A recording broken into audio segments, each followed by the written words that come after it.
શ્રી ગણેશાય નમઃ. જય શ્રી કૃષ્ણ, જય માતાજી. સ્વાગત છે તમારું અમારી યુટ્યુબ ચેનલમાં.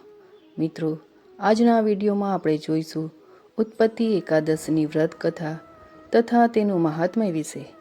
આપને જો આ વિડીયો પસંદ આવે તો વિડીયોને લાઈક કરજો, શેર કરજો અને આપ જો અમારી ચેનલ ઉપર નવા હોવ તો અમારી ચેનલને સબસ્ક્રાઈબ જરૂરથી કરજો, જેથી કરીને નવા વિડીયોની માહિતી આપ સુધી તુરંત જ પહોંચી શકે. ધન્યવાદ. સમગ્ર વર્ષ દરમિયાન આવતા વ્રત અને તિથિઓમાં એકાદશીના વ્રતની આગવી જ મહત્વતા છે, કારણ કે તે શ્રીહરિની પરમ કૃપાને પ્રાપ્ત કરાવનારો અવસર મનાય છે. આમ તો સમગ્ર વર્ષ દરમિયાન કુલ 24 એકાદશીઓ આવતી હોય છે, તેમજ અધિક માસના સંજોગોમાં એકાદશીની સંખ્યા 26 થઈ જાય છે. જો કે આ તમામ એકાદશીઓ મધ્યે ઉત્પત્તિ એકાદશીની આગવી જ મહત્વતા છે. ગુજરાતી પંચાંગ અનુસાર જોઈએ તો કારતક માસના વદ પક્ષની એકાદશીએ ઉત્પત્તિ એકાદશી તરીકે પ્રસિદ્ધ છે. શાસ્ત્રોમાં આ એકાદશીનો ઉત્પન્ના એકાદશી તેમજ કન્યા એકાદશી તરીકે પણ વર્ણન જોવા મળે છે. વાસ્તવમાં આ તિથિ એ દેવી એકાદશીનો પ્રાગટ્ય દિવસ છે, એટલે કે આ જ તિથિએ દેવી એકાદશીનો જન્મ થયો હોવાની માન્યતા છે, અને એટલે જ કહે છે કે આ તિથિએ વ્રત કરવાથી ભક્તને સવિશેષ લાભની પ્રાપ્તિ થાય છે. આ વર્ષે આ તિથિ 26 નવેમ્બર મંગળવારના રોજ આવે છે. તો હવે જોઈએ આપણે ઉત્પત્તિ એકાદશીની પૌરાણિક કથા.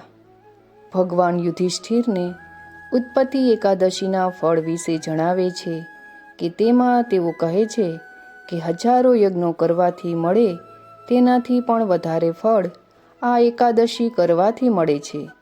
યુધિષ્ઠિર કહે છે કે હે ભગવાન, તમે હજારો યજ્ઞો અને લાખો ગૌદાનથી પણ વધારે ફળ એકાદશી વ્રતનું જણાવ્યું, પણ આ તિથિ બધી તિથિઓમાં ઉત્તમ કેવી રીતે છે?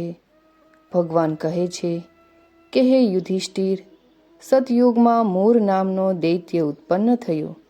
તે ખૂબ જ બળવાન અને ભયાનક હતો.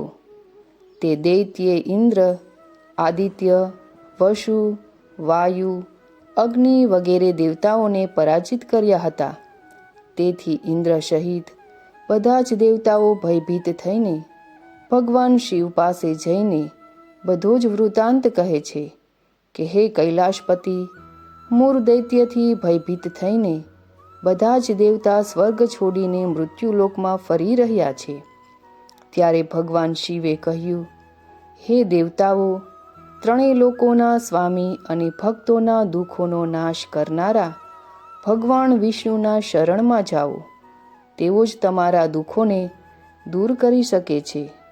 શિવજીની વાત સાંભળીને બધા જ દેવતાઓ ક્ષીરસાગરમાં ભગવાન વિષ્ણુ પાસે પહોંચ્યા.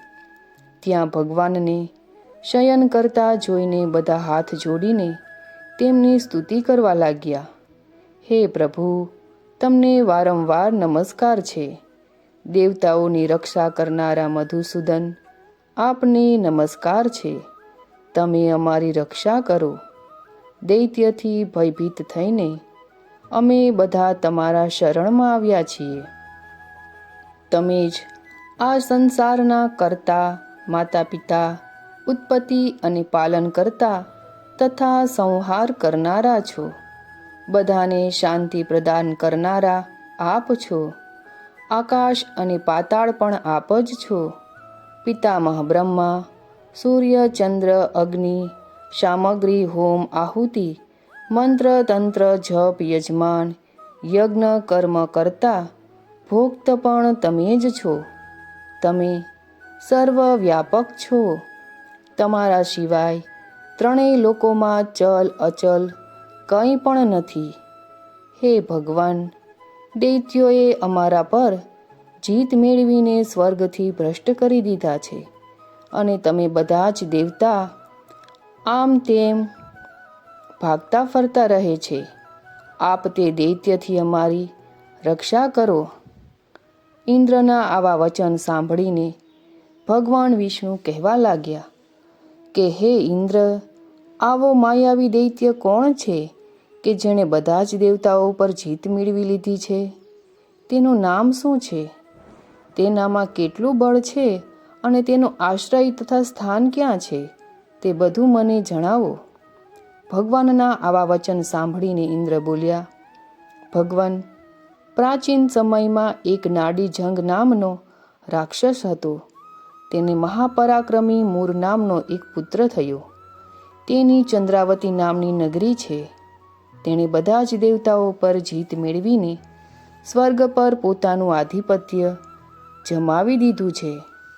તેણે ઇન્દ્ર, અગ્નિ, વરુણ, યમ, વાયુ, ચંદ્રમા, નૈઋત્ય વગેરે બધાના સ્થાન પર અધિકાર કરી લીધો છે. તે અજય છે. હે અસુર નિકંદન, એ દુષ્ટને મારીને દેવતાઓને અજેય બનાવો. આ સાંભળીને શ્રી હરિ વિષ્ણુએ કહ્યું, હે દેવતાઓ, હું શીઘ્ર તેનો સંહાર કરીશ. તમે ચંદ્રાવતી નગરીમાં જાઓ. આમ કહીને ભગવાન સહિત બધા જ દેવતાઓએ ચંદ્રાવતી નગરી તરફ પ્રયાણ કર્યું. તે સમયે દૈત્ય મૂર તેની સેના સહિત યુદ્ધભૂમિમાં વીજળીની જેમ ગરજી રહ્યો હતો. તેની ભયાનક ગર્જના સાંભળીને બધા જ દેવતાઓ ભયને કારણે ચારે દિશાઓમાં ભાગવા લાગ્યા. જ્યારે સ્વયં શ્રી હરિ વિષ્ણુ રણભૂમિમાં આવ્યા તો દૈત્ય તેમના પર પણ અસ્ત્ર શસ્ત્ર આયુધ લઈને દોડ્યા. ભગવાને તેમને સર્પ સમાન બાણોથી વીંધી નાખ્યા. બધા જ દૈત્ય મૃત્યુ પામ્યા. માત્ર મૂર જ બચ્યો. તે અવિચળ ભાવથી ભગવાનની સાથે યુદ્ધ કરતો રહ્યો. ભગવાન જેમ જેમ તીક્ષ્ણ બાણ ચલાવતા રહ્યા તેમ તેમ તેનું શરીર વિંધાતું ગયું, પરંતુ તે યુદ્ધ કરતો જ રહ્યો. બંને વચ્ચે મલ્લયુદ્ધ પણ થયું. 10,000 વર્ષ સુધી યુદ્ધ ચાલ્યું, પરંતુ મૂર હાર્યો નહીં. થાકીને ભગવાન વિષ્ણુ બદ્રિકાશ્રમ ચાલ્યા ગયા. ત્યાં હેમવતી નામની એક સુંદર ગુફા હતી. તેમાં વિશ્રામ કરવા માટે ભગવાન અંદર પ્રવેશ્યા. આ ગુફા 12 યોજન લાંબી હતી અને તેને એક જ દ્વાર હતું.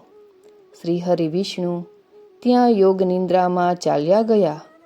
મૂર તેની પાછળ પાછળ આવ્યો અને ભગવાનને સૂતા જોઈને તેમને મારવા આગળ વધ્યો. ત્યારે જ ભગવાનના શરીરમાંથી ઉજ્જવળ કાંતિમય રૂપવાળી દેવી પ્રગટ થઈ. આ દેવીએ રાક્ષસ મૂરને લલકાર્યો, તેની સાથે યુદ્ધ કર્યું અને તેને મૃત્યુના શરણે પહોંચાડી દીધો. શ્રીહરિ યોગ નિંદ્રામાંથી ઉઠ્યા તો બધી જ વાત જાણીને તે દેવીને કહ્યું કે તમારો જન્મ એકાદશીના દિવસે થયો છે. તેથી તમારું ઉત્પન્ના અથવા તો ઉત્પત્તિ એકાદશીના નામે પૂજન થશે. તમારા ભક્તો એ જ હશે જે મારા ભક્તો હશે. તો મિત્રો, આ હતી ઉત્પત્તિ એકાદશીની વ્રત કથા. હવે આપણે જાણીશું ઉત્પત્તિ એકાદશીએ શું કરવું જોઈએ. ઉત્પત્તિ એકાદશીના દિવસે ભગવાન વિષ્ણુ અને માતા લક્ષ્મીનું વિધિવત પૂજન કરો. આ દિવસે ભગવાન વિષ્ણુને ગલગોટાની માળા અથવા કોઈ પણ પીળું ફૂલ અર્પણ કરો. સાથે ચણાના લોટમાંથી બનાવેલી અથવા તો પીળા રંગની મીઠાઈનો ભોગ ધરાવો. પીળા ફળ અને વસ્ત્રનું જરૂરિયાતમંદ વ્યક્તિને દાન કરો અને ભગવાન વિષ્ણુનું પૂજન કરવાની સાથે દક્ષિણાવર્તી શંખની પૂજા જરૂર કરો અને શંખમાં જળ ભરીને આખા ઘરમાં છાંટો. એકાદશીના દિવસે સવારે ભગવાન વિષ્ણુનું પૂજન કર્યા પછી પીપળાના વૃક્ષનું પૂજન કરો અને તેને કાચું દૂધ ચડાવો. આ દિવસે સાંજે ઘીનો દીવો પ્રગટાવવો. આ દિવસે ભગવાન વિષ્ણુને કેસરવાળી ખીર ચઢાવો. તેમાં તુલસીપત્ર જરૂર મૂકવું જોઈએ. પછી આ ખીરનો પ્રસાદ બાળકોને વહેંચી દેવો. અર્જુને ભગવાન શ્રી કૃષ્ણને ઉત્પત્તિ એકાદશીનું મહાત્મય તથા વ્રત વિધિ વિશે પૂછ્યું હતું. ભગવાન શ્રી કૃષ્ણે કહ્યું, હે અર્જુન, ભાવિક વૈષ્ણવો જો આ એકાદશી વ્રતનું એકાગ્રતાપૂર્વક શ્રવણ કરે તો તેઓ આ લોકમાં અનેક સુખ વૈભવ ભોગવીને અંત સમયે સ્વર્ગલોકને પામે છે. આ દિવસે પ્રાતઃકાળે ઉઠીને શૌચ વિધિથી પરવારી જળાશયે જઈ સ્નાન કરવું જોઈએ. સ્નાન કર્યા પહેલાં શરીર પર મૃત્તિકા મંત્રનો ઉચ્ચાર કરી માટી ચોળવી જોઈએ. આ મંત્ર આ પ્રમાણે છે: અશ્વકાંતે રથકાંતે વિષ્ણુકાંતે વસુંધરે ઉદતાશી વરાહેણ કૃષ્ણેન સતબાહુના મૃત્તિકે હર્મે પાપ મન્મયા પૂર્વ સંચિતમ પાપેન ગચ્છામિ પરમામ ગતિમ. વ્રતધારીએ સ્નાન કર્યા પછી દુરાચારી વ્યક્તિ સાથે વાતચીત કરવી જોઈએ નહીં. જાણીએ અજાણીએ તેની સાથે વાર્તાલાપ થઈ જાય તો સૂર્યનારાયણના દર્શન કરી લેવા. સ્નાનથી પરવારી સુગંધિત ધૂપ ઘીનો દીવો અને નૈવેદ્ય ધરાવી અર્ચન પૂજન કરવું. આ દિવસે નિંદ્રા અને સમાગમનો રાત્રિ દરમિયાન ત્યાગ કરવો.